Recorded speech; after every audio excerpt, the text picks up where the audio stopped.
മധ്യപൂർവേഷ്യയിലെ സംഘർഷങ്ങൾ സാമ്പത്തിക മേഖലയെയും ബാധിക്കുകയാണ്. 2 ദിവസത്തെ ഇടവേളയ്ക്ക് ശേഷമുള്ള വ്യാപാരാരംഭത്തിൽ കുത്തനെ ഇടിഞ്ഞു സെൻസെക്സ് 1100 പോയിന്റ്.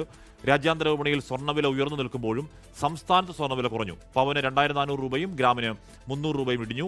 ഡോളറിനെതിരെ രൂപയുടെ മൂല്യത്തിലും ഗണ്യമായ കുറവുണ്ടായി. അവധി ദിനങ്ങൾക്ക് ശേഷം വന്ന വ്യാപാര തുടക്കത്തിൽ തന്നെ ഇടിവായിരുന്നു ഇന്ത്യൻ ഓഹരി വിപണികളിൽ ദൃശ്യമായത്.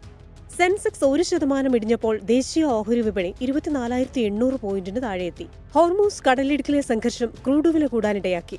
ഇന്ന് ബാരലിന് $78 മുകളിലാണ് വ്യാപാരം നടക്കുന്നത്. രാജ്യാന്തര വിപണിയിൽ സ്വർണ്ണവില ഔൺസിന് $5000 മുകളിൽ വ്യാപാരം തുടരുമ്പോഴും സംസ്ഥാനത്ത് സ്വർണ്ണവില കുറഞ്ഞു.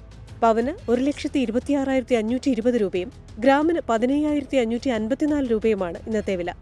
കഴിഞ്ഞ ദിവസങ്ങളിൽ രാജ്യാന്തര വിപണികളിൽ വിലയിൽ മാറ്റമില്ലാതിരുന്നിട്ടും കേരളത്തിൽ സ്വർണ്ണവില കൂടിയിരുന്നു. ക്രൂഡ് വില ഉയർന്നതോടെ ഡോളറിനെതിരെ രൂപയുടെ മൂല്യം വ്യാപാരാരംഭത്തിൽ 20 പൈസ കുറഞ്ഞ് 91 രൂപ 25 പൈസയിലെത്തി. ക്രൂഡ് വില ഉയർന്നു നിന്നാൽ രൂപയുടെ മൂല്യം വീണ്ടും കുറയുമെന്നാണ് വിലയിരുത്തൽ. Business desk 24. ലോകത്തെവിടെയായാലും ഏത് സമയത്തും 24 വാർത്തകളും ഓഗ്മെന്റഡ് റിയാലിറ്റി പാക്കേജുകളും എക്സ്പ്ലെയിനറുകളും വിശദമായി കാണാൻ ഞങ്ങളുടെ യൂട്യൂബ് ചാനൽ നിങ്ങൾക്ക് സബ്സ്ക്രൈബ് ചെയ്യാം.